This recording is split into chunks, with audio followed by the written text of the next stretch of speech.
can, www.thecover.com.au. Check it out. You won't be dissatisfied, I promise. Subscribe to the newsletter.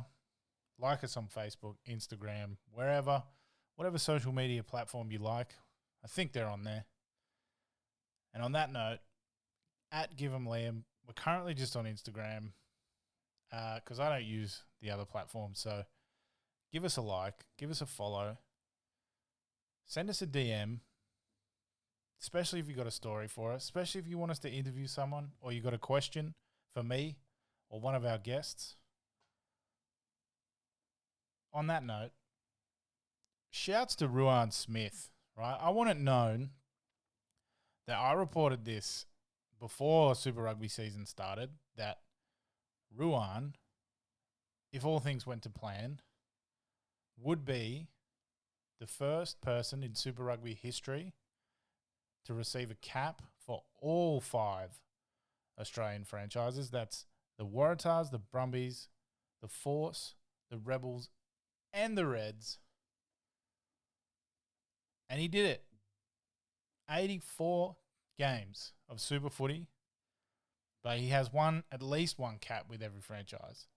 There's a post on Give 'em Liam, at Give 'em Liam on Instagram, where you can see how many games he's played for each province, for each franchise. And don't Stan Sport, don't think I didn't notice you lurking around my page. Yeah, that's right.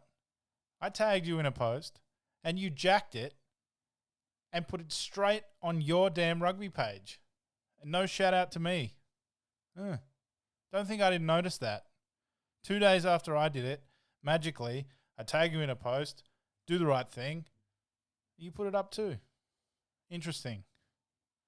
What I want to know is, where are all your researchers? Why was nobody talking about this? It's a fun story. Ruan, if you're listening, good friend of mine from back in the day when you were living in Canberra. You want to come on the show, talk about it? Hit me up. I think the people would love to hear about it. Love to hear some stories, particularly from your time in Canberra, where I think you played 51. So we're going to try and make that happen, my friend. Anyway, enough about that. Super Rugby's back. 2 weeks. 2 weeks of Super Footy. And I think the Australian franchises are in trouble. Look at that Crusaders team and what they're doing and some of the players on their roster. I think it's going to be really tough to usurp them. I hope an Australian team can sneak into the finals. You know, I think it's probably a 2-horse race between the Brumbies and the Reds still. But, you know, the Waratahs have improved a lot. And I think looking at that game they played against the Reds, you know, maybe we're pretty lucky. The Reds were pretty lucky, to come away with a win there. And I guess the scary thing is that the Waratahs have got Kurtley Beale to come back from Europe at some point, and Michael Hooper to come back into the lineup full time. And, you know, you might go, oh, well, Liam, you know, they're just 2 guys. But, you know, 2 guys in pretty crucial positions. You know, I've always been pretty critical of Michael Hooper, but I think last year during the Test series and Test window, he was fantastic. He was incredible. He was deserving of the John Eales medal. He was, yeah. And he completely changed my mind, you know, about him and what he can bring and what he does bring. So whatever, you know, maybe it was just a year that I didn't see him play, you know, because he was over in Japan. Maybe the year in Japan helped. Whatever he did, I'm a fan now. So I think they are a smoky, but, you know, I guess we'll see. And I think the Force too are, they trounced the Rebels. I think the Rebels are probably going to be lucky to finish, you know, out of the bottom of that of the Super Rugby competition. They're just not very good. Sorry, Melbourne, you're just not very good at footy. And that's coming from me, someone who couldn't play footy very well. So Yeah, that's tough. So I think maybe they're a chance to surprise. They were close against the Brumbies in round one, so I'll be interested to see whether they can finish the game against the Tars or against the Rebels, the Reds. Sorry. So I guess we'll see. Anyway, I've been rambling long enough. This week on the pod, Katie McCarthy from Scrunchiko is joining us. I was really excited to talk to her, and the conversation, I think you guys will like too, but it's a really interesting business. It's such, it's in such a niche. She knows her target audience, and she's really captured the imagination of, female athletes across a number of sports, and young women, young girls are all buying into what she's doing, and she's really passionate. She's got a really cool story, and I think you're going to enjoy this conversation. So that'll be it from me. Let's get to my conversation with Katie McCarthy from Scrunchiko.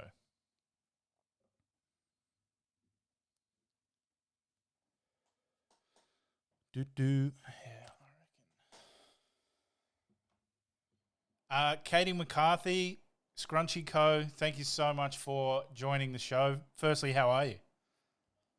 Thanks, Liam. It's really good to be here. I'm awesome. It's been so busy, like getting back into obviously sport and everything. So yeah, but I'm keen I to was talk going to to you say today. you must be completely run off your feet with, Super W just around the corner, NRLW just around Yeah. the corner, AFLW in full swing. Like, there's so much women's sport just starting up. It must be, as I say, you must be just no time. No, I'm so excited. I feel like 2022 is going to be like a massive year for sport and inadvertently my business as well. I love supporting women in sport, so I don't mind losing hours of sleep making Yeah. scrunchies. And, as I said to you off air a few weeks ago, like, I love your business. You know who your target market is. You know what you're making. You know who it's for. And I'll share with the listeners the story.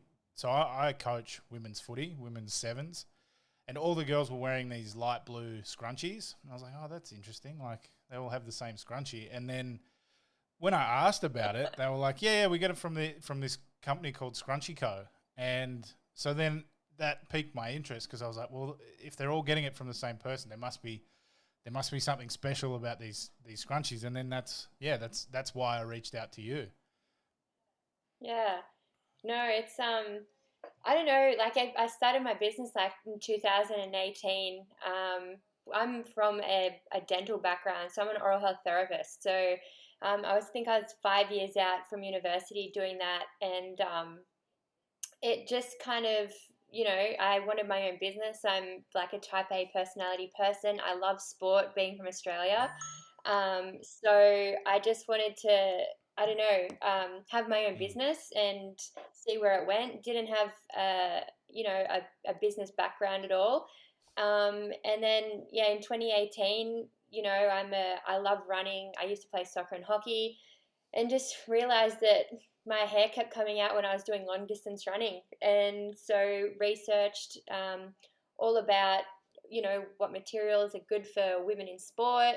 And I also realized that, women in sport weren't getting the accolades Mm. and, you know, the, the support from people. So that's how it all started. And, now we're here like 4 years later, and I'm really excited to be making them for all the teams that you see on TV. It's like a pinch me moment every time I see like an athlete, a female athlete, wear my Yeah, and stuff. it's really, and you touched on an interesting point there where you say, women weren't getting the accolades, but they also not getting the accessories. So, like, to my knowledge, there's only one company who makes a specific football boot for women, and Yeah, even in my work, trying to order women's cut rugby jerseys, women's cut rugby shorts, impossible, really yeah, difficult to do. yeah, I would have to, send them samples of women's cut T-shirts and training shirts and stuff just so that they could go away and make the sample back and send it for us. So, I'll give O'Neill's a shout because they in the end got there with their women's apparel, but there was nothing specifically for women. Like they were always wearing old men's gear. Yeah. Yeah, I find that a lot. And the cool aspect about my business is that I get to combine my love of, bright things, fashion, but also a Yeah, cause. So, a cause and effect, I feel like every business needs that.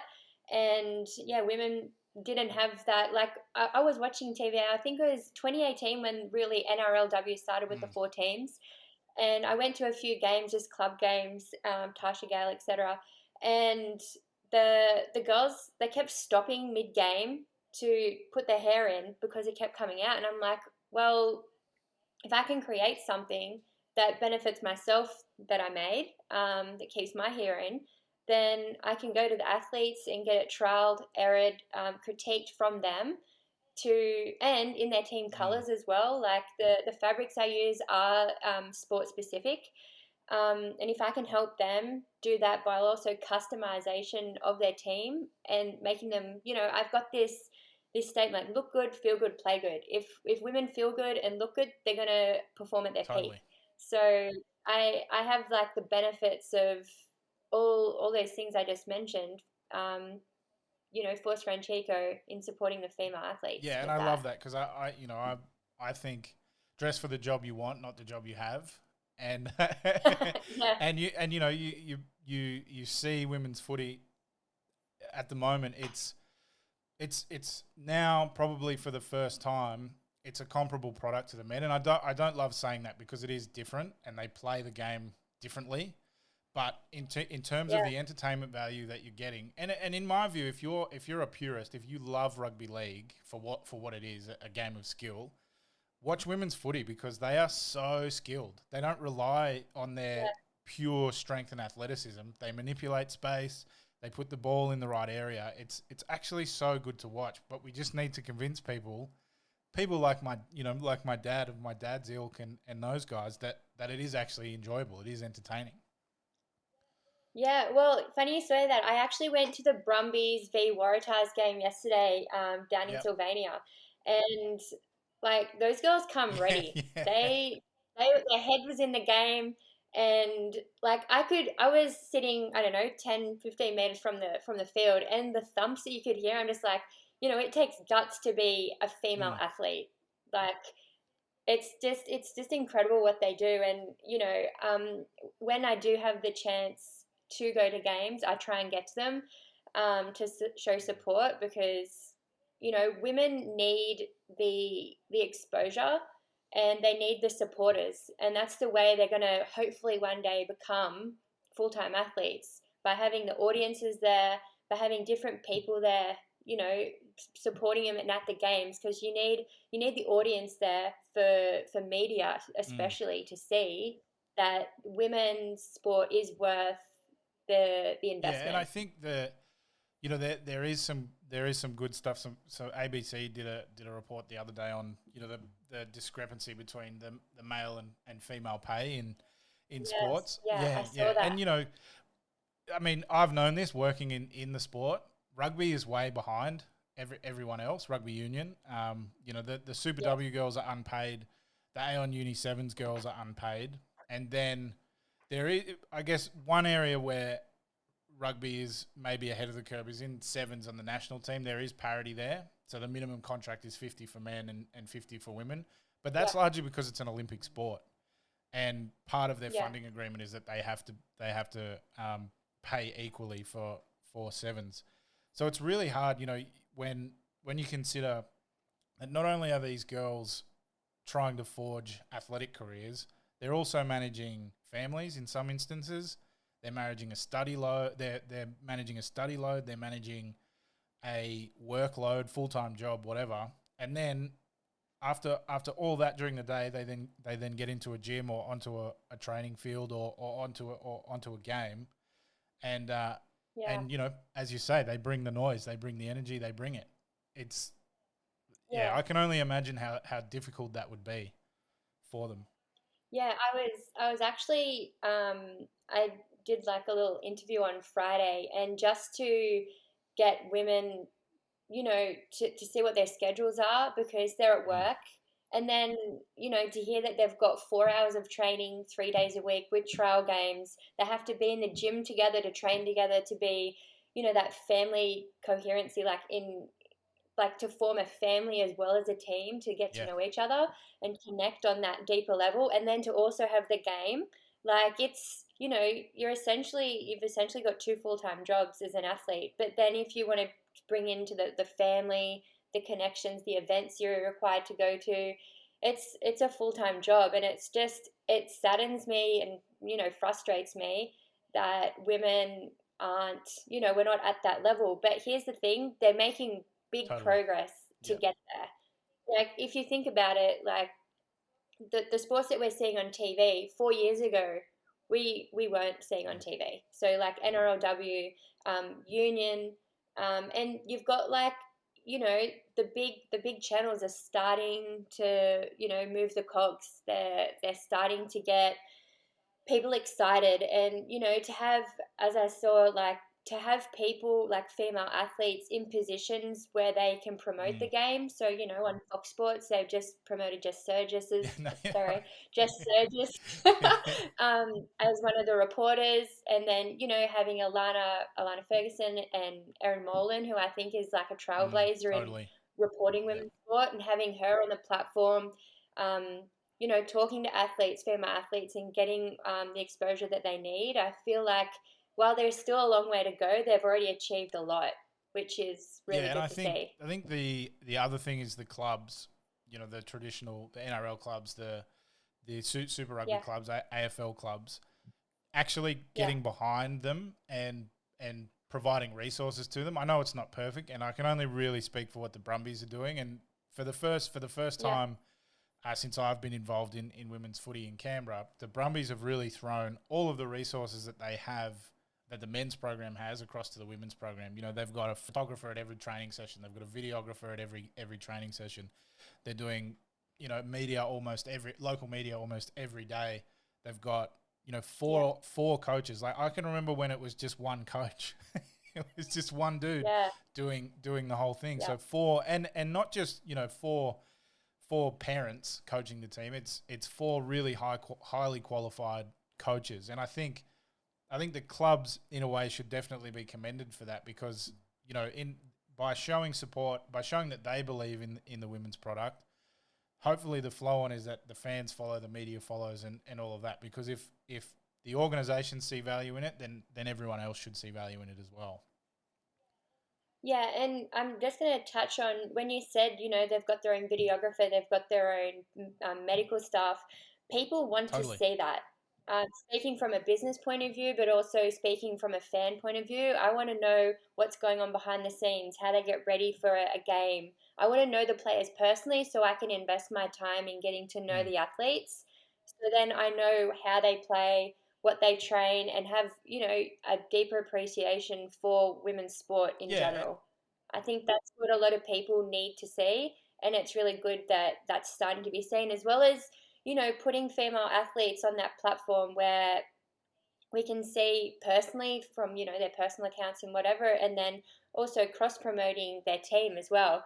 Yeah. So that's a really good thing that you're beginning to see, as well as, having all the people that, I feel like there's been a big shift in your mainstream teams. Yeah. Um, like, you've got like your Super Rugby teams, and then you've got your NRL teams that are all shifting to also promote Mm. female sport, Yeah, yeah, as you and said. that, I think that is the first step in probably 30 or 40 steps to parity. Yeah. Hmm. And then there's probably another 30 or 40 after that to really to make it so that these girls can finish school and go to university while playing professional football. Do it full time. Have that freedom and flexibility, and it's not just you know a small portion of what they do. It's actually their career. Mm.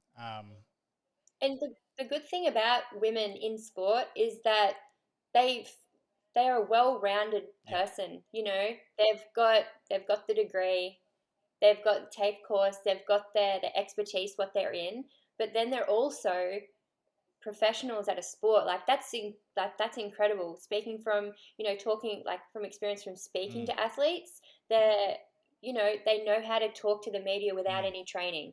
They know how to talk to people and connect with people. Like it really, it makes me happy when I see like female athletes go into community mm. games.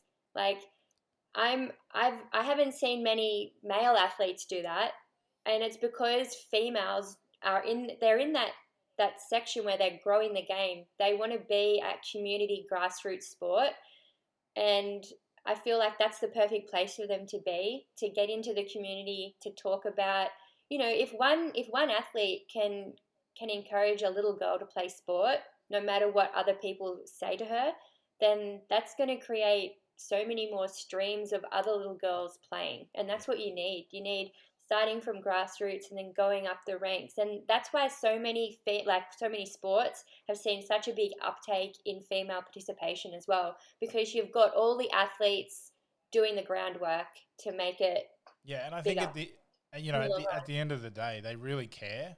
In my experience, they Yeah, really they do. care about that level and making sure that they're visible to the little girls playing or just picking up the Yeah, game. I'm a product of the rugby, the private schoolboy rugby system, yeah, and I was handed everything. Like I didn't have to think yeah, about it. Like I went to a fancy school and virtually my entire schooling life, that they won't see it this way, but certainly reflecting, my entire schooling life revolved around my footy, making sure I had time to yeah, lift, making sure I had time to practice, all of that. Then I left that, went straight into a Super Rugby academy where everything was handed to me again. I didn't, I was 30 before I had to pay for a gym membership. no, oh, but no, but you're lucky. but this You're is what I lucky. mean. So for someone like me, not me, because I really do care about that level of football, but for someone like me, we're not exposed to that. We only really see the Yeah, elite, right? And so yeah, to go to club footy is like, well, I don't have a connection there because I didn't come through that pathway. I was really shielded from that. yeah. Well, I saw a great post from Semi Wood. She plays Yeah, for the Brumbies. yeah, And like she shared the female athlete podcasts, that what we were talking about, yeah, that the pay. And she said they do it for the yeah. passion. Like, they're not getting paid anything, but they still show up to the games because they're so passionate about Mm. their sport.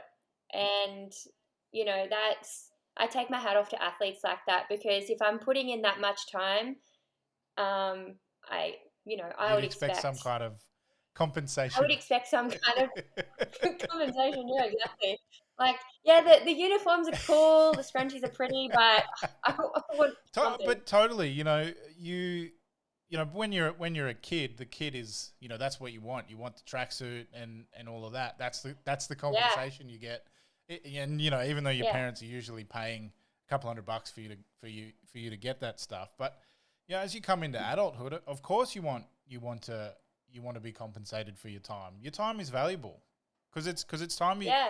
And something you Yeah, can't get and it's back. it's time you could be spent starting a business or getting your degree done. Like I know a lot of girls they've not put university on the back burner, but they've pulled back. They're doing one or two subjects instead Yeah.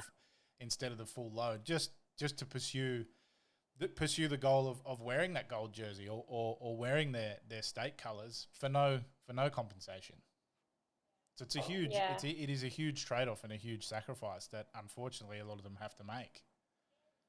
And one thing that we haven't touched on is like a lot of female athletes put off doing Oh, life things yeah, like having yeah, yeah, babies, yeah. getting married, like, and like the amount of stress that sport and high performance sport puts on the female body as well. Like a lot of people don't talk Mm, about that, um, and that needs to be commended, because some people, like, sport plays havoc on the female body. It stops a lot of yeah, like the menstrual cycle, yeah. for instance. Like it stops if they're you know if their body's under duress. So there's so many things that people Mm, don't think of, And for, to still see comments from, let's say, like, I'm going to be honest and blunt, like from men saying that, we just don't have the talent, or we just, it's boring, then they need to get a grip on life and, get on the field. I bet a female athlete would take them every single Totally. day. I can promise you, and I have seen a lot of this, and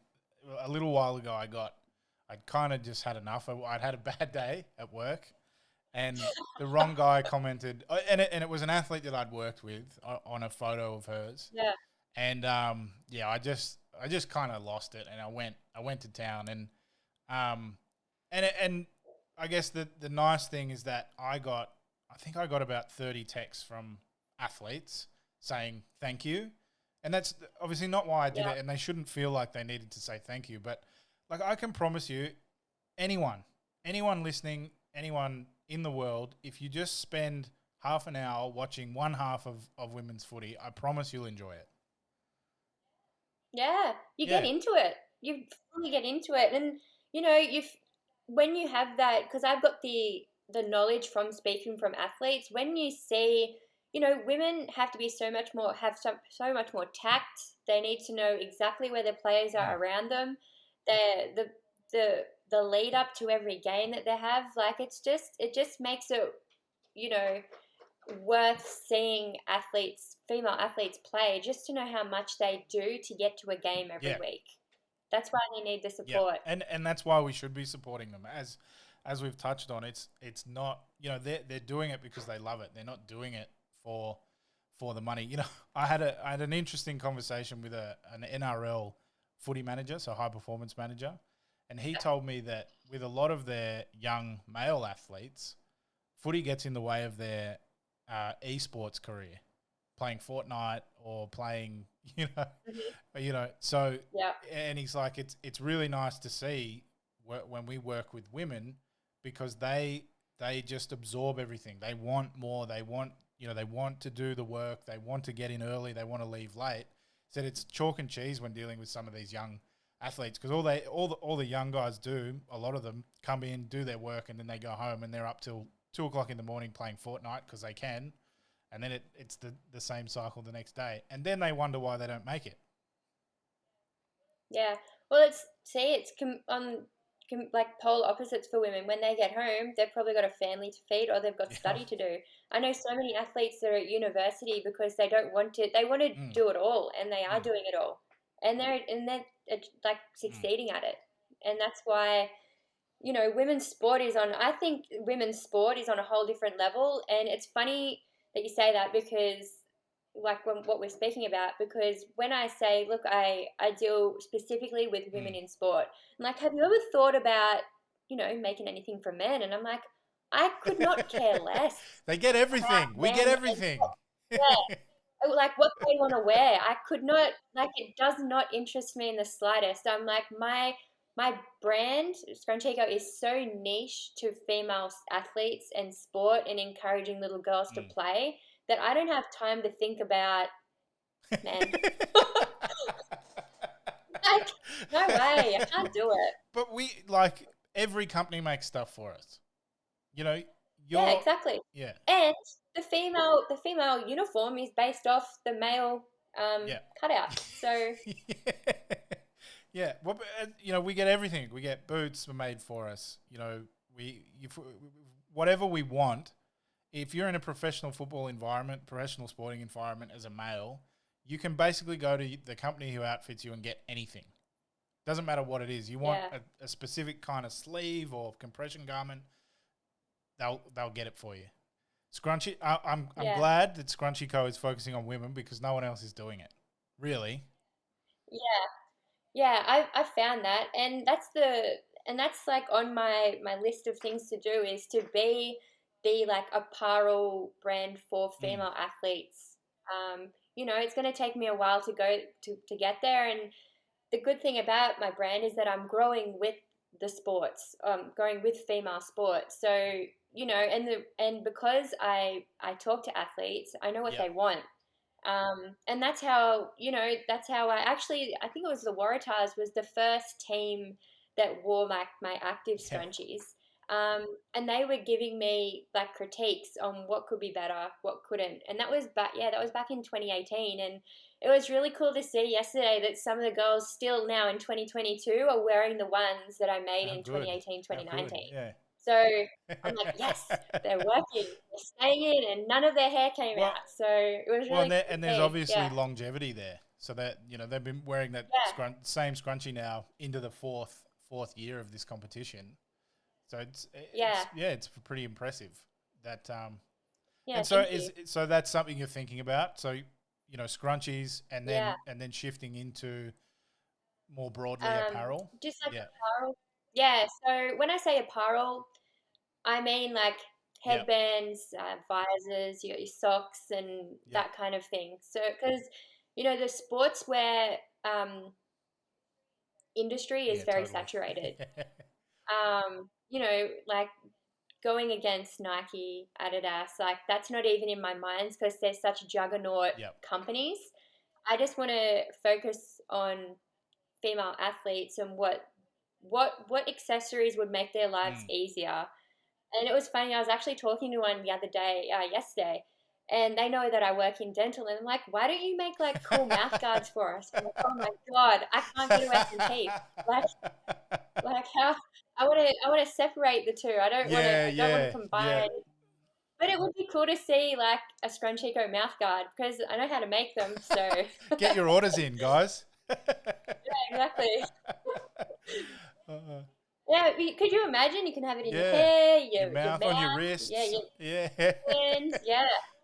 Be a walking advertisement. It'd be great. But I love businesses like yours. I love you're really focused in a niche, and you know that's your niche, and you just want to invest heavily in that area. I have a couple of friends who started an apparel company, and all the time they were talking about, we're gonna go up against Nike. We're gonna be better than Nike. Nike was the thing, and it's like, well, it's two of you out of your garage. Like, can you have some more realistic goals to start with? Like, if that's somewhere in Yeah, the far, far, far away, that's fine. But what have you got in between? And as I said, I love your business because you understand your product, you pull feedback from your customers, and then action it.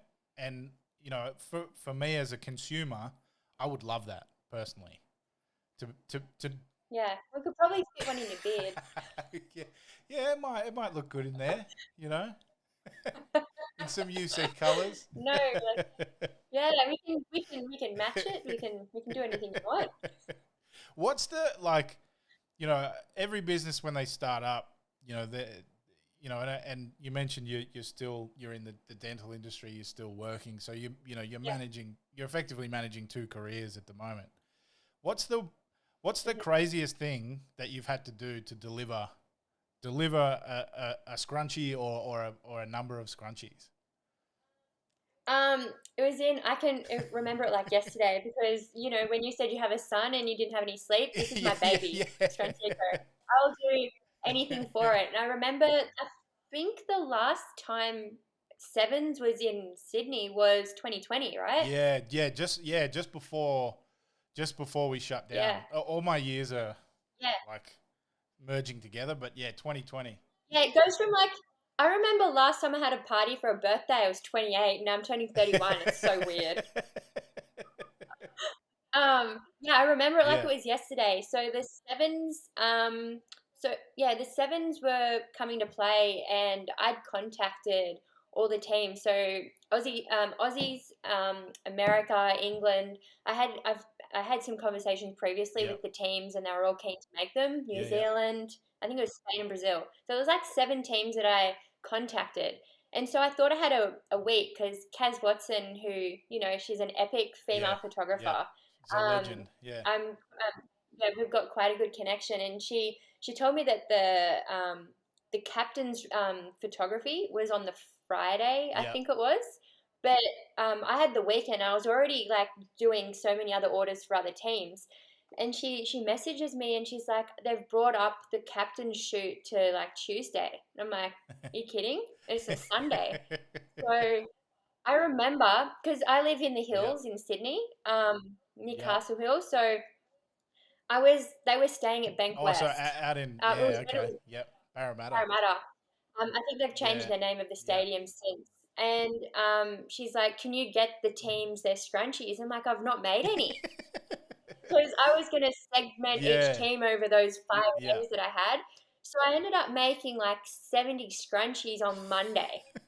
And I got to the actual hotel to drop the scrunchies off at 2 a.m. on Tuesday morning. Yeah, it Oh, was epic. man. And I remember going there with a bag full of scrunchies, just Yeah. tired. Yeah. And I went to reception. I'm like, "Here, these are scrunchies. Just give them to I had all of them marked, which Yeah. players needed them. And then I remember on Tuesday, because I had to get up at 5 to go to work.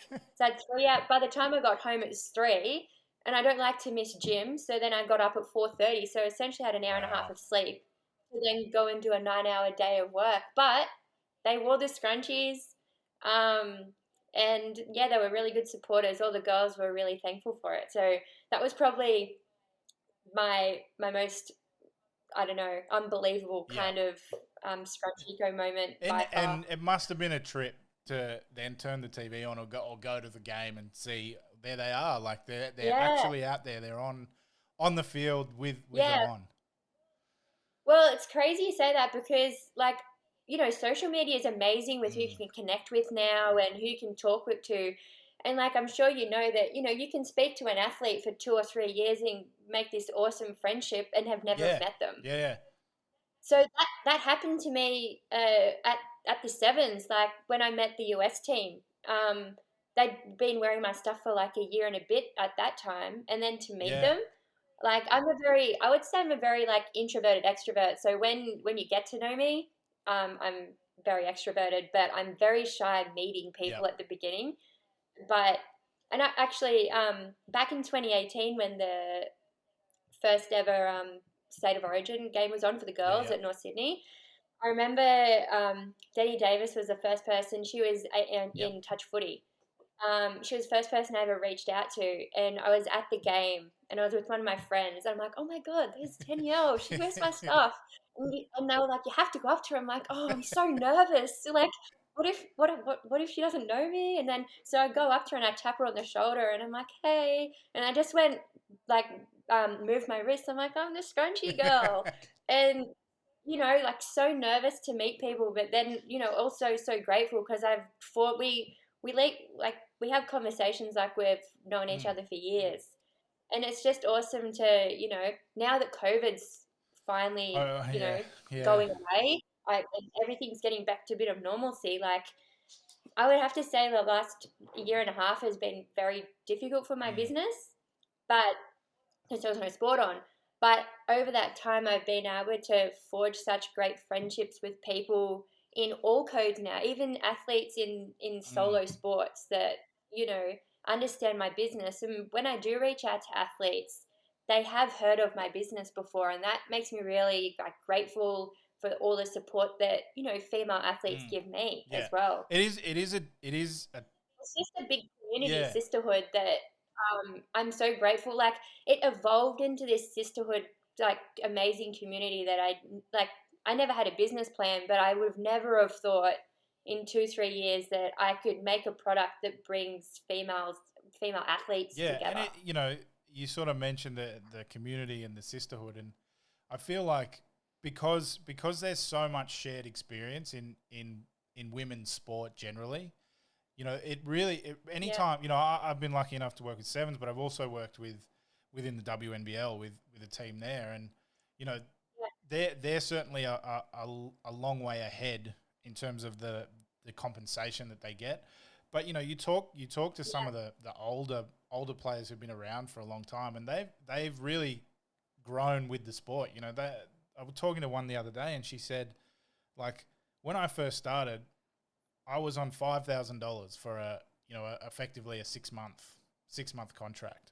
She said now I earn yeah, 80 for the same amount of time. So yeah, to I guess to be able to tap into that in the way that you have is really special, and it's cool for thank you. someone like me who loves sport and who loves business, and when they intersect, gets me really excited to actually see that firsthand with my athletes. Yeah, well, with when you say WNBL, like they're if we're talking numbers, they're 26 years Yeah, ahead yeah, exactly. in but like in front of like union Yep, and league. Like, yep. they just celebrated I think 30 years last year in female sport, and Yeah, that's yeah, incredible. and And you can see, right, the Opals. They're every Olympics. I know they underperformed the last Olympics, but every Olympics, it's like, yeah, they're a gold medal hope. They're at the very least going to be in that bronze medal match. And you can't tell me that there's no direct link between that success at that level and then having the professional underpinning competition. yeah, and the great thing about the Opals is they've got such good, yes, they've got amazing staff and coaches, but some of the players are like trailblazers Yeah. in their sport, like, Sarah Blackers and Mm. Kayla George. They have so much experience, and, to take those players, the younger players, under their wing and show them how, a female athlete should be or should attain to be. Like, I think that kind of experience you can't, it's priceless. Having those kind of players, like, if I was coming into like an Opals team knowing that those players were on the team, I I would say, like, it's incredible that those players, have that mentorship from such a young age, and that, those players, the older players, are making programs for younger girls to come in and show them. It's like how Kobe Yeah, Bryant the made Mamba his Academy, Mamba Mambasita. Yeah, Cedar. yeah. Um, investing in the next generation is what all these massive players in the field of Yeah, women's and sport are I doing. mean, it won't surprise you to know that a lot of these athletes, they're teachers. That's what they did at university, and they love teaching. So it's amazing for me as a someone who values coaching and good coaching to go to a practice where I'm not a coach and just observe. And yeah, the coach is doing his thing, but then you've got someone like Kelsey Griffin, Masters of Education. She's doing stuff. You got Kelly Wilson there, who's also a teacher. She's explaining. So maybe someone doesn't understand exactly what Kels has said, so then Kelly explains it in a different way because they've got that teaching background. And so you watch the way that the coaches and the athletes communicate on the court, and it's amazing to watch because you don't really get that in men's sport because everyone coming in uh, is either everyone coming in is sort of straight out of school now. You very rarely get those Yeah. guys who've gone and done their degree and sort of come in at 25. Or they've been in that pathway to get to the Yeah, like the yeah, and 18. then Yeah. all the older guys.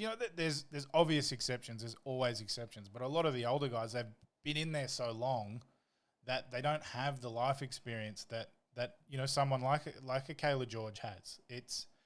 It is, as I say, as a coach, as someone who is committed and devoted a significant portion of my life to coaching and communications and media as an industry, to actually watch it in practice is amazing. And as you say, if I Yeah. was a young player, I'd just be like, teach me. I'd just be like, I'd Yeah. be annoying them so much just picking their brain. I'd be in their shadow. Yeah. I'd be like, what do you eat? What do you sleep? What are your secrets? Yeah.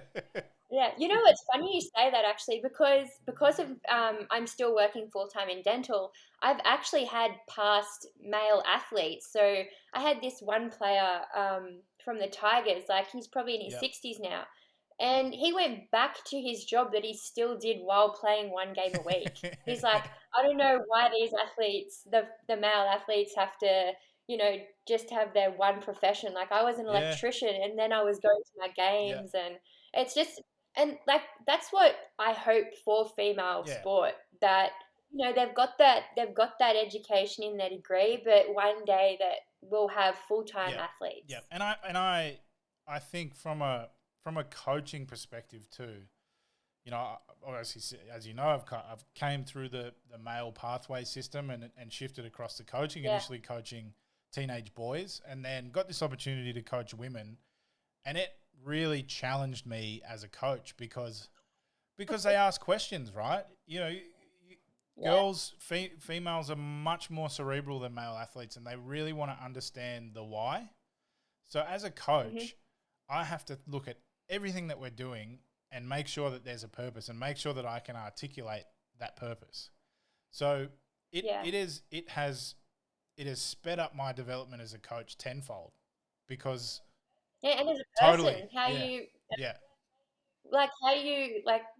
connect with yeah, athletes. Like, you know what they're thinking. You probably know now what they're going to ask. yeah, yeah. And you know what? Your responses probably have to be so much more Yeah, detailed. yeah, and it's not just the why. It's then the follow up. So you give the why, and then it's the next follow up and the next follow up, and Yeah, the yeah, cause and totally. effect. Yeah. And I know from experience watching that a lot of older male coaches find they see it as dissension, which often in men's footy it is. It's this coach, like, he doesn't know what he's talking about. I'm going to challenge him. Mm. The girls are just really trying to understand, because the reality is a lot of them are new to the sport too. Yeah, So they're exactly. just Yeah. trying, Because they've probably been inspired by an athlete yeah, to start it. Or that's another thing as well. You're going to find every type of female playing yeah, sport now, and that's what you want to see. You want to see different cultures. You want to see different races of women. You want to see different ages yeah. of women. Like there's some athletes that are above 35 and they're in their peak and they're female athletes and they're crushing it Yeah, on well, the field you look all at the someone time. like Aaron Phillips playing AFLW, Yeah. obviously had a really successful basketball career here in Australia and in the States and with the Opals. But, she's in traditional terms, too old to play professional sport. And she's been Mm. incredible, not just as a player, but for the sport as well, as an ambassador for the sport. And I think that's where I'd like to see women's sport get to. And it's really good to have, now the four codes of sport on TV.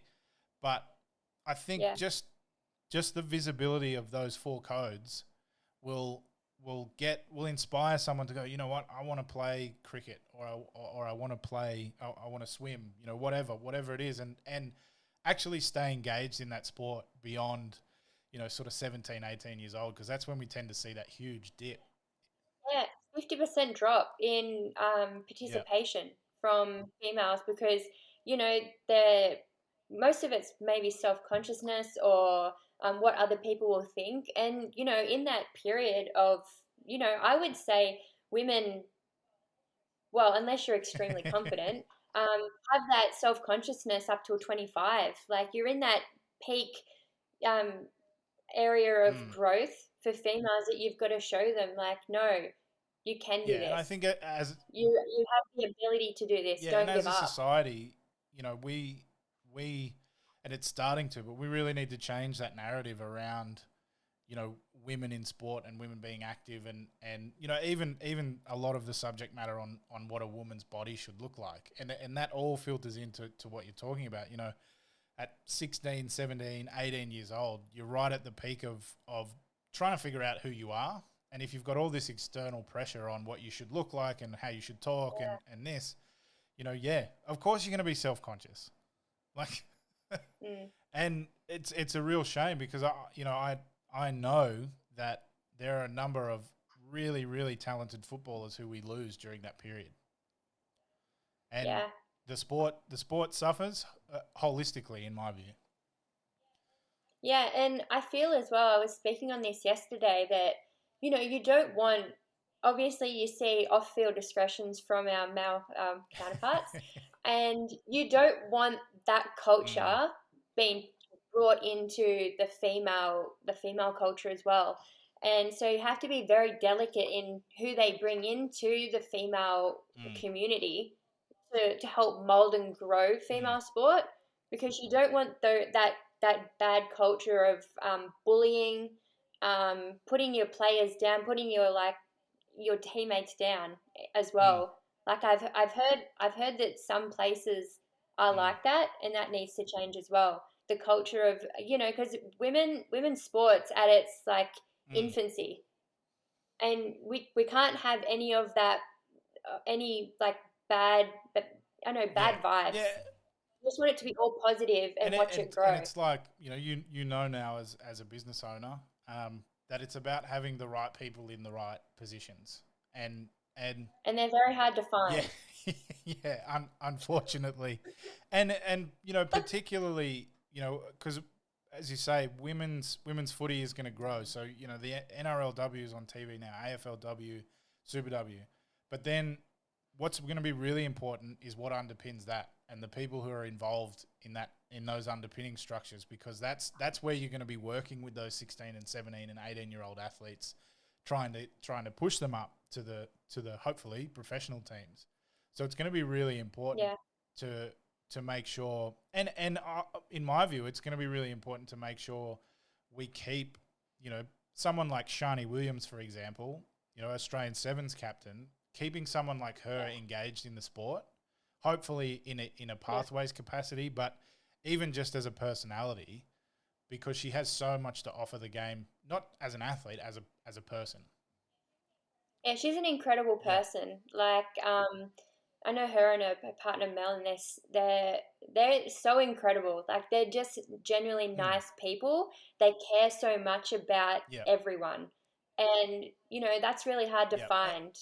It's good. It's good to find people that are passionate about sport, but it's also amazing to find people who are also passionate about life and learning, and then snowballing that down to the younger generations. And Shani is one of those people. And I think, coming through the male pathway, that aspect of life was really lost.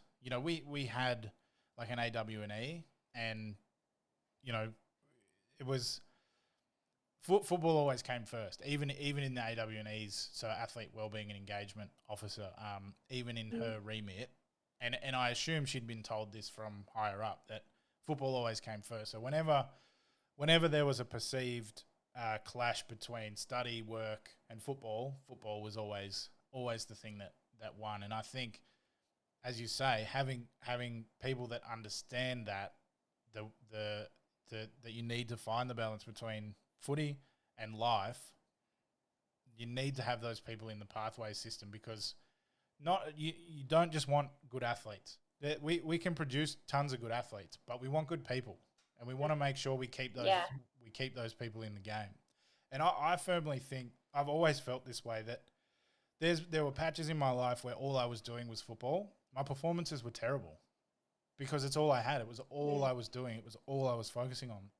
When I had other things going on outside of football, and football really was my escape from everyday life, my performances were incredible. So yeah, well, that's what I've seen. Like, a lot of athletes. I'm going to talk about the men's for a minute. All they know is football. They've been run by their managers. They're with their team, and that's why, when they retire, some of them say they don't know what to do next. And here's the amazing thing about female sport: they're already doing all that stuff that can help them go into different careers at the end of their playing career.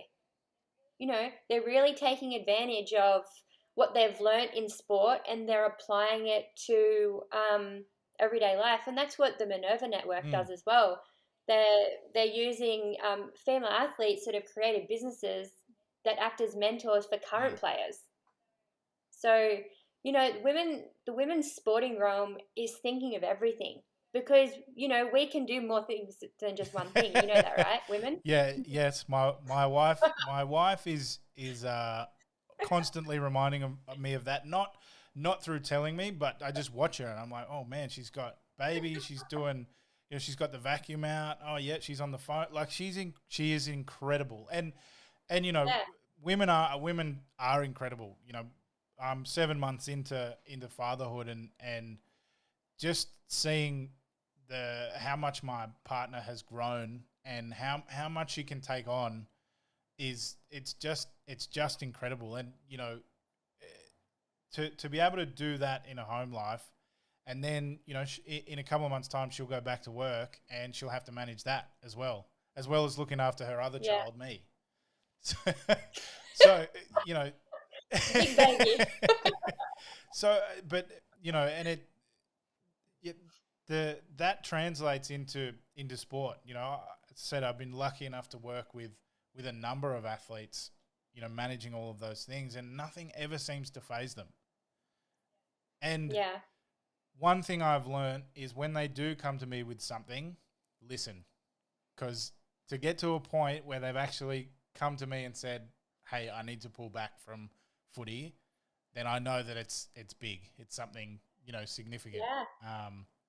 So yeah, I d- Well, look, as an example, like, Ash Barty took a couple of years off tennis and Ash is world yeah, number one. yep, Like sometimes you just need to yep, do that. You need to refocus, reset, and then once you know what you want, then you go after it yeah, and you achieve and it. you know, burnout's real because if you get so wrapped up in what you're doing, sometimes you lose sight of, and you've probably experienced this to an extent with your business. You sometimes lose sight of why you're actually doing this because you're just so consumed in one aspect. And when Yeah, I was so burnt out once I got shingles. I know wow, what burnout is. wow. So there you Yeah, go, takes its toll and on you. so yeah, Ash Barty is a really good example of someone who just pulled back and you know obviously made the decision. Yes, tennis is what I want to pursue, and now look at her, she's unbelievable. Yeah, Yeah, unstoppable. and Yeah, and we awesome you to know see. it's interesting. I've been lucky enough through this podcast to talk to some interesting people, and one of them who'll feature later down the track is a sports psych or mental skills coach. And one thing she Mhm. said is female athletes, speaking generally, are really more about the journey, right? So Yep. they really want to invest time in the journey. They enjoy the process of getting to the goal, which is the polar opposite to male athletes. All we care about is the goal. We don't care how we get there. We just care about the goal. yeah, yeah, exactly. And so Money. what's really interesting about that is that you know the journey is the exciting part. So that's and as a result of that, that's why we see people, women who get to the apex and then walk away because it's like, well, I've completed my journey. It's time to do something else. Yeah, Which yeah, you know to me was fascinating. I'm like, why would I retire at the height of my powers? Like let's keep going. But the motivation is different because previously or up until recently the compensation isn't there, the money's not there. Yeah. yeah, exactly. No, but it's um I know. I'm just every time I go to a game, I'm just like in awe of every female athlete, no matter if they're a marquee player or if there's someone just coming in. Everyone is putting in the same Mm. amount of work to inspire, uplift, and encourage other athletes and little girls to play. And it's a whole just the community. Like women's sport is a small Mm. community making Mm. big impact, Yeah, and I and that's the incredible part about female yeah, and I can athletes. definitely speak to the rugby athletes.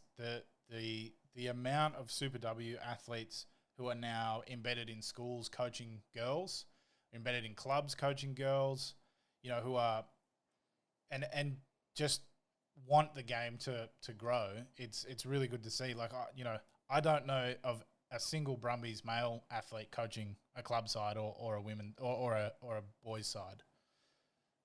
Yeah. Yeah. No, it's I also love that a lot of teams, the professional teams, have that community Yeah. factor, and you'll always find an athlete, a female athlete, in that community. Like for instance, St George has Yeah. Kezi apps, and you're seeing Kennedy now with the Para Eels, going into those communities and Mm, teaching sport.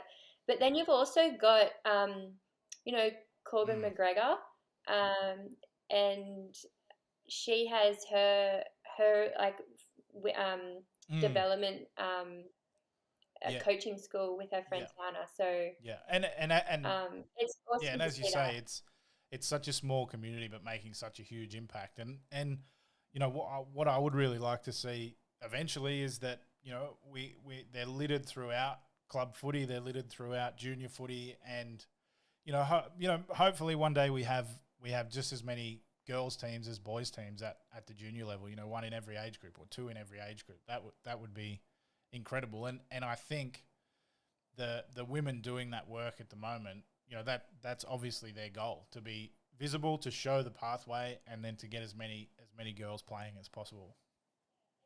Yeah, and that's the thing. The more you see it, the more you're going to talk about it, the more people are going to be interested, and then they're all going to go to the game. So it all has like a snowball effect. So, just us talking about it today, or, giving the ear room for people to listen to. Like, everyone needs to invest into this if we want to grow it. Yeah, and I think we need more people like you. We need more businesses getting behind women's sport either through product or through sponsorship or even just media coverage.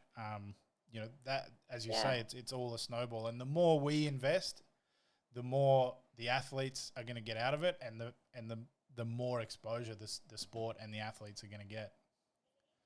And even as well, like what I've seen is the amount of females that are getting degrees to help people, women in sport. So, physios, you're seeing a lot of the physios or the sports masseuses, they're all female, or they're trainers.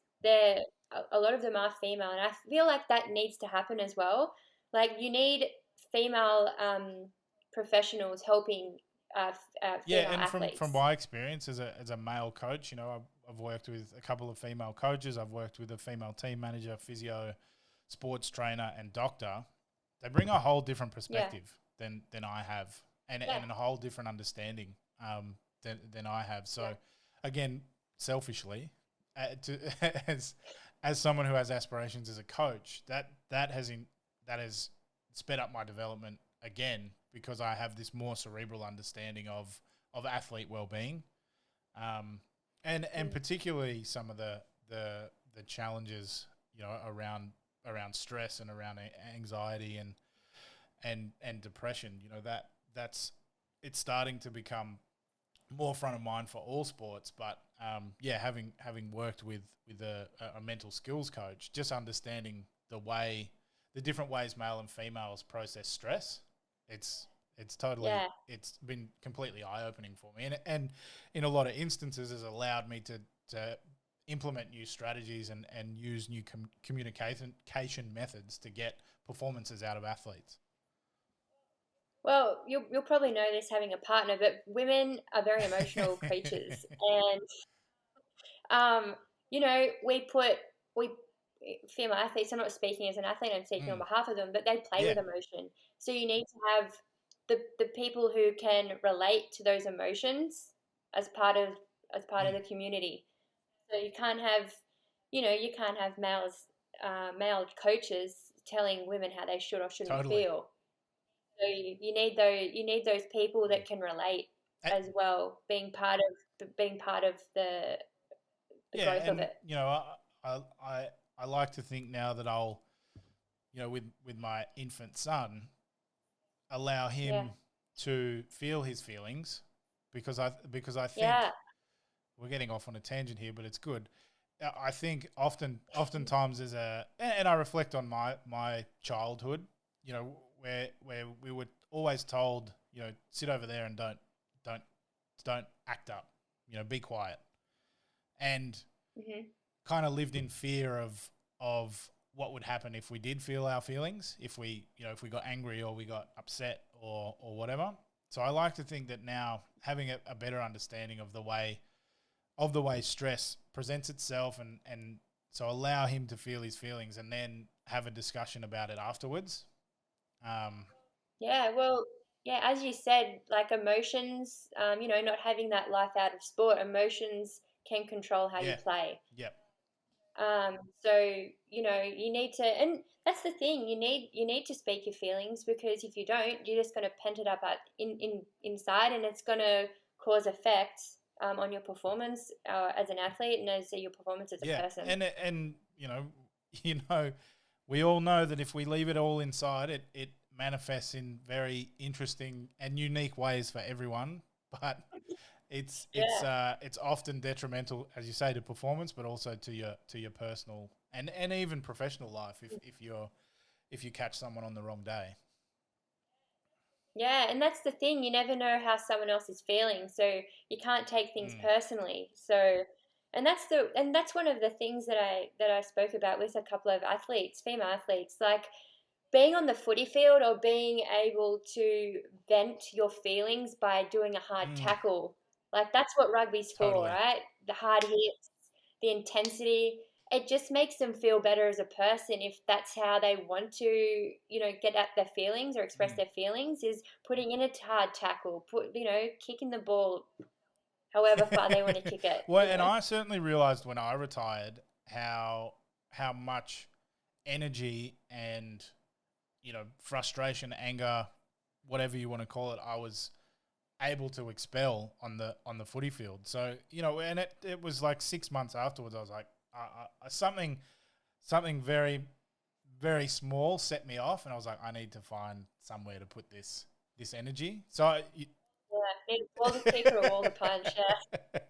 and so I started working out again and just getting into a routine, because I went from you know a semi-professional environment at the end to just nothing, because I was like, well, I don't have to be Yeah. anywhere, I don't have to do anything, I can just do nothing. And I realized, after about 6 months, how that was impacting my mental health, but also my temperament. Like, I was very tight and angry all the time. Yeah. Yeah. Well, I feel that as like a business owner too. Like, if I haven't been to the gym, like which is rare, 2 or 3 days in a row, I start to feel, oh, I need to get Yeah. to the gym. Like usually I'm quite regimented, OCD about how things play out day to day to get everything done. But if I don't go to the gym or if I don't go for a run to like just sweat it out, then I start to feel it when I'm Mm. at work, seeing Yep. patients, Yep. So it's exercise is pivotal. Like, health is wealth. If you're not healthy, there's going to be different side effects to every other part of your life. Yep. So, And I yeah. think, running, and I have another vocation that I do. This is something I'm doing in my spare time. I've never been someone to have a regiment like that. I was always, and it comes back from just being told what to do and where to do and when to be my whole life. Hmm. But now, where I'm accountable for my own time, I've got family, my new family to prioritize as well, my work, and then my creative pursuits, which is this podcast and also my writing. I have to be regimented. If I'm not regimented, something always has to give. And as you just noted, I start to get anxious, and little things start to annoy me that didn't annoy me before. Yeah, yeah. I feel that because, you can't lose sight of your health because if you don't have your health, you can't you Yep. can't perform, Yep. right? And that's not just being an athlete, that's just Yep. being a person. Yeah, and I think there's just too many Yeah. people who get into this, really fall into this like sedentary lifestyle where they go to work, they sit at a desk all day, they go home, they sit in front of the TV. You know, nutrition Yeah. is often the first thing that goes when you feel like you're time poor because you don't have time to cook, and you fall into this rabbit hole. And I definitely felt that when I got my first injury. Hmm. Knee injury, first surgery. Yeah, Ouch. I think I put on 25 kilos in the Wow. first Okay. 6 months, because I wasn't allowed to do anything for 6 months. And I was Yeah. kind. So at least it would have been good if it was in COVID. You could have called it the COVID Yeah, kilos. But you can't use yeah, that. and reflecting back on that, like, I was severely depressed. Um, Yeah. because I felt isolated from the team. I felt isolated from my family because I was living overseas. I felt isolated from my Yeah. friends because I couldn't go to the beach and hang out with them. I couldn't, go down to the oval and play touch footy with them. And the only, and this is totally my fault, but the only interactions I was having was with doctors, it was with doctors and with physios. And so, Yeah. and often it would be bad news because I wasn't doing the stuff that I was supposed to be doing. So it was all of these, just having all of these negative interactions, and poor diet, no structure to my life. Yeah. See, that's why I think women in sport is so inspiring because they're encouraging the girls because now you've. So I used to Mm, play soccer, a lot of soccer rep and at a club level, and I think I can safely say I had the most amazing childhood because my mum was a great supporter, my family was a great supporter of me being active, and if it wasn't for I was horse riding, hockey, soccer, if I wasn't encouraged to do all of that, I don't think I would be where I am today because activity and exercise has been such an important part of me achieving what I have yep. so far. No, I didn't. No, I'm not playing on in the top teams or anything like that. But it's led to me to making my business because I love sports so much. So combining like fashion, functionality, and then my passion for sport. I really feel like if I hadn't have had the encouragement from my friends and my family and all that kind of stuff to be active and to be Yep. healthy, then I wouldn't even my business wouldn't even be Yep. a thing. Yep. And do you Yeah. think at some point you'll make the leap and Scrunchiko will be your full time vacation? Yeah, fingers crossed. This is my. I've given myself and I've told my mum this is my Yep. boom year. Love it. Um, so there's I've got some new products in production. I'm talking to some people about them. All my scrunchies are handmade at the moment, so I'm making Yep. them all. And obviously, to make that leap, you have to find Mm. manufacturing. You have to do investment in advertising. And the good thing about my business is that it's mostly been word of Mm. mouth. Yeah. So, like just the other day for First Nations NRLW side, I had a lady contact me because the girls were wearing the tribal scrunchies that I Yep. made them. And she contacted me and we were walking around the stadium trying to Oh. find these scrunchies that the girls were wearing. How And I'm like, good. oh, Yeah. cool. Well, Yeah. you can get them here, but like there's I'm really in or Scrunchiko is really in its own Mm. lane to achieve so much. Like when I talk to people and they give me ideas, they're like, your business can go so many Mm. places.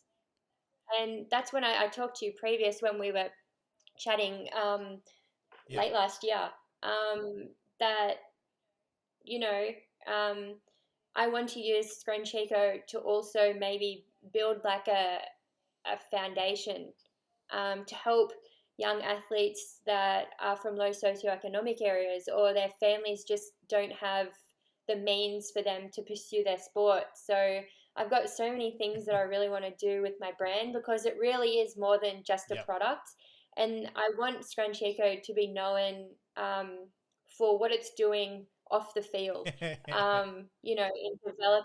in developing female sport. So yeah, my 2022 is like really big for me. Like I've got a lot of things I want to achieve with my business and personally that will also, help Scrunchico Mm. in the long run. But yeah, I would ultimately one day want to walk into Rebel and see my Yeah, brand. that'd be Like cool. it's, or Dick's Sporting Yep. Goods or like Foot Locker, like those kind of places because, again, if you can't see it, you can't be it. And at the moment, I haven't been able to see my brand or what I Mm. do out and about, and I want to be that trailblazing kind of brand that helps put females at the forefront and Mm. celebrate them. And you mentioned you got to find manufacturing, and I'm excited to see what once you do, invest in an advertising budget, how far you can spread this thing because I found out through my athletes, but just looking, social media seems to be so central to your word of mouth and what you've been doing because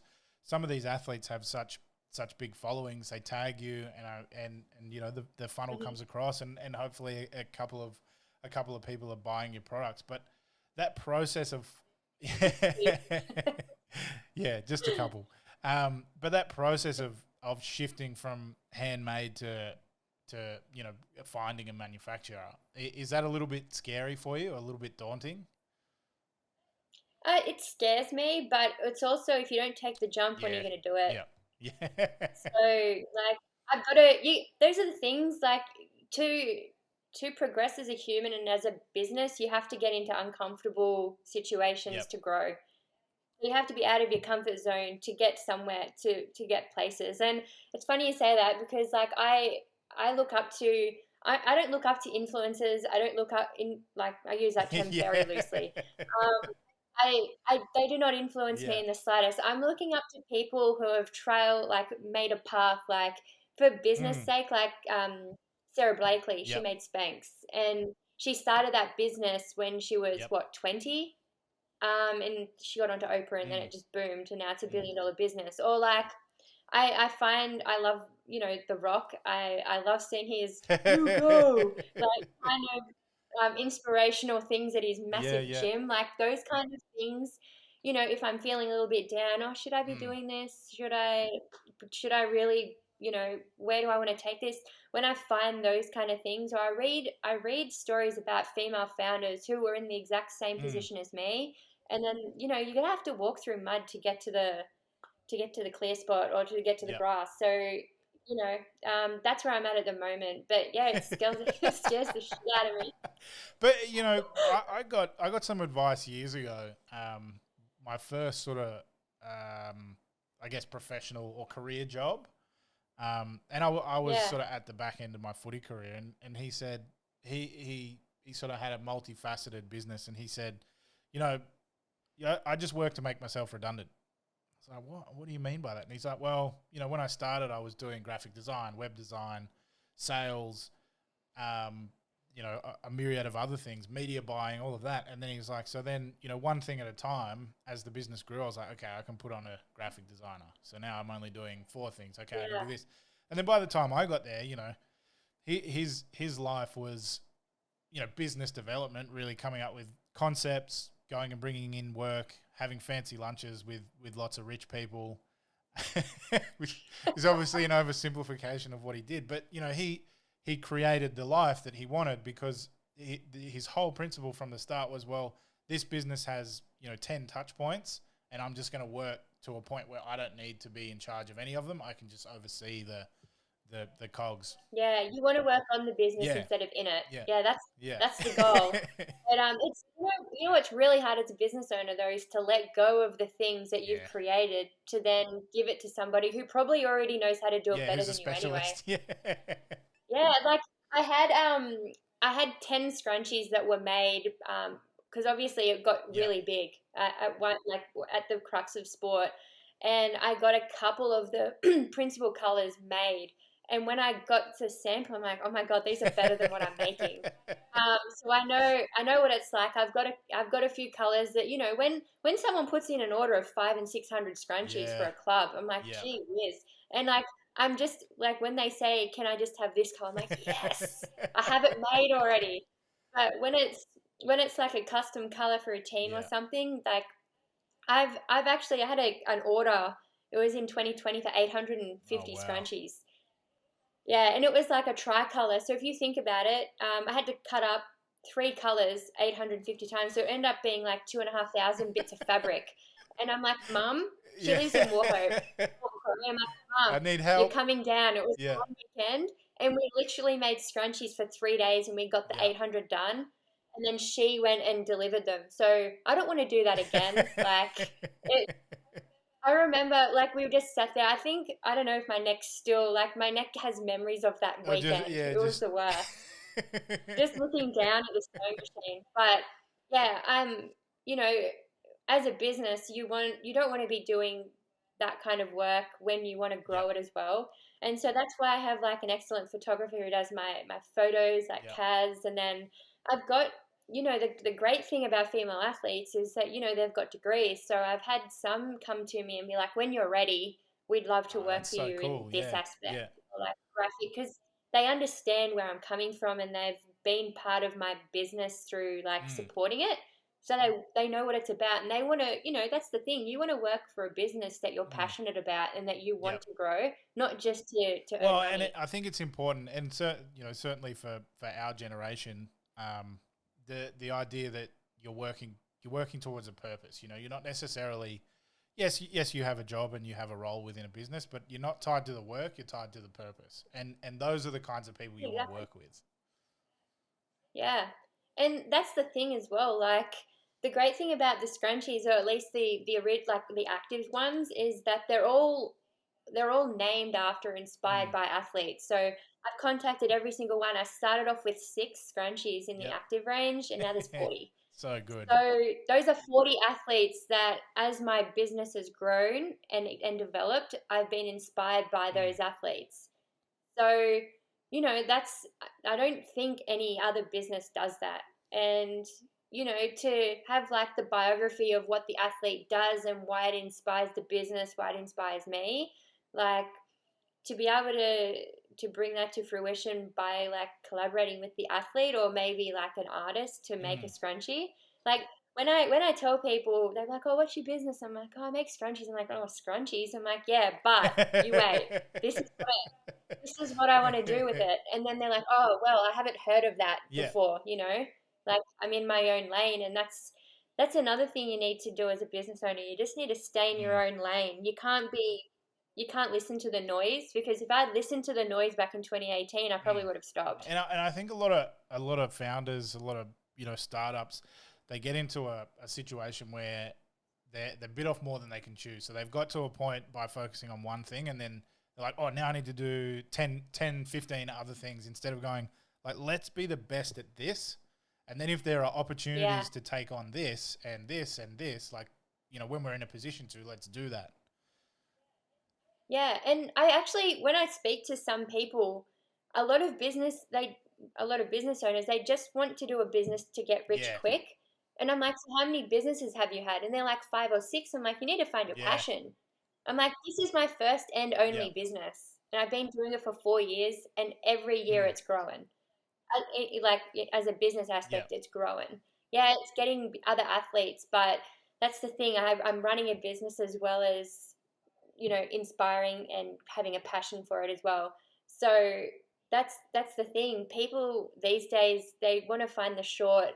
As a business owner, they want to like do the least work possible for maximum gain, and that's what drop shipping. Like a lot of drop shipping shops, you don't see them making it big. You see the businesses like Mm. Gymshark. Like he started exactly the same way as me. He started sewing his Yeah. logo on his Yeah. shirt, and then doing the hard work of going to like the gym conferences and the muscle conferences, whatever they're called.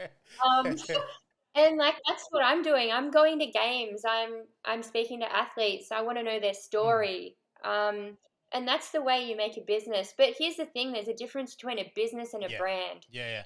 A lot of people don't. Um, A lot of people don't Businesses understand that. want money, brand Yep. create impact, Yep. and that's at the beginning, Scrunchiko probably was a business because I didn't know what I was Yeah. doing, right? And now it's evolved now into a brand of very valuable, like very very valuable cause and effect. Mm. Like it makes me proud. Like I don't often, because I'm go go go. I don't often like just take a step back and see what I've achieved. And that's something that I think female athletes as well Mm. don't do. Like they achieve to the peak, but they don't often be like, Mm. far out. Like I'm only one of 26 players in the Australian team. Look what I've Yeah. done to get And here. I think And and it's funny because this was sort of part of the theme that I was working on with our 7 season at the start of the year is, if you get so wrapped up in what's next, which we're all guilty of doing, whether it's in business, whether it's in your yeah, career, in your personal life, you don't enjoy what's happening in front of you. You don't, to oversimplify it, you don't play what's in front of you. You're working to this plan that you've created. And if you don't take those times throughout the day or throughout, over a weekend or in a quiet moment to actually reflect on all of the things that have led you to this point, you don't enjoy it. And I think, as you say, yeah, the passion is so important to anything that you do. But if you get so wrapped up in the next thing, you don't actually. I guess you kind of lose that passion because you're not actually enjoying the reason that you got involved in the first place. yeah. And when you say that, so many people like spend years trying to find their passion and they've never Yeah. found it. And it's like you're an advocate for female sport, you're in it, you're amongst it. And I'm lucky and you're lucky that at a young age we've found our Mm, passion and what we want to do with our lives to, to influence, to mm, inspire, to create, you know. And a lot of people don't find that. They just go into the nine to mm, five. A lot of people are like, "Oh, I'm just going to work." I'm like, "But why don't you do something that yeah. inspires you? Why don't you do something that, you know, hopefully inspires other people to take the leap Mm, and do things?" Like now I'm at the point that I am getting some little girls and I'm like, "Oh, how did you create your scrunchies?" And like, "How did you get into your business?" I love answering those kind of things because because if that if that helps her, like if she does want to make scrunchies because I'm making scrunchies, that's yeah, okay. But like if she wants to create her own business when it's inspired by what I've done, like I've done my job, totally. you know? And that's what female athletes are about as well. Like if you're inspiring a little girl to pick up a ball and start playing in club sport instead of sitting on the couch, which so many people do now, like so many kids if I hear that your little boy has a phone in his hand at one, very No disappointed. way. It No should be way. a ball, but Yeah. like if you can see like a 2-year-old who knows how to use a phone, that's not a good thing. You want them to be outside. You want to inspire them. You want them to find their passion, their purpose, and yeah, if I can do that as a business by collaborating with athletes, I feel like that's what my Mm, purpose is to inspire and to just get little girls to mm. be active. And I think that's a really good spot to finish. I note that we've been talking for an hour and 20 minutes now, and I've really enjoyed it. And look, to be Yeah, me honest, too.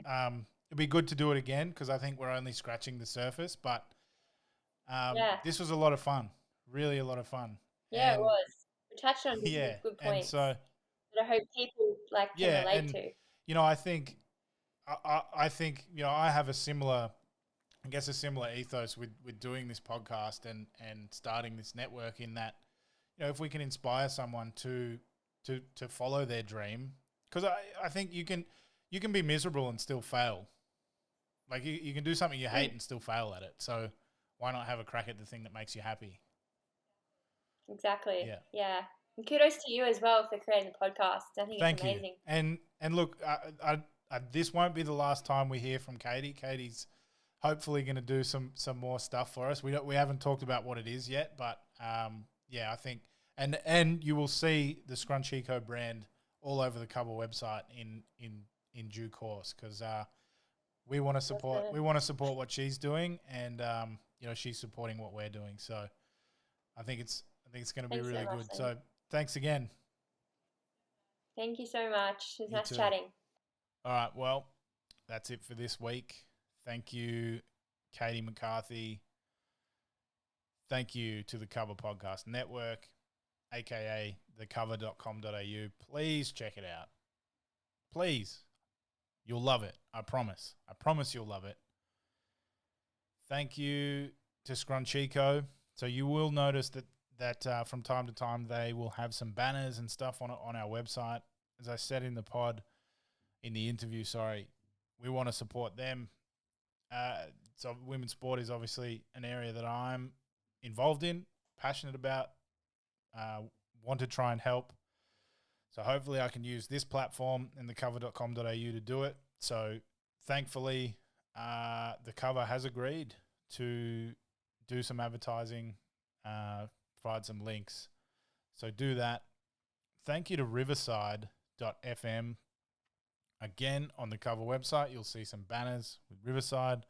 You want to start a podcast, you think you can do it better than me, you probably can. Hit that link, purchase Riverside. It is a one-stop shop for recording remote podcasts. You're a gamer, hit that up. You want to start a live streaming channel, do that. It even has applications for your business, running seminars and things. I know people use Zoom and Teams and whatever. Riverside's better. Trust me. Better product, better service, better quality.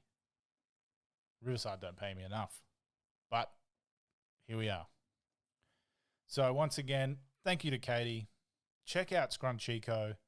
If you got long hair, short hair, whatever kind of hair, check it out. Their scrunchies do really good work. They actually tighten as they get wet, so sweating is actually advantageous to the scrunchie because it pulls your hair in tighter. You can get them in all kinds of colors. Every scrunchie has a story. It's attached to an athlete or a cause. Check it out. Buy one, buy 10, buy 50. Buy some for your team. Buy some for your rugby club. And I will see you next week.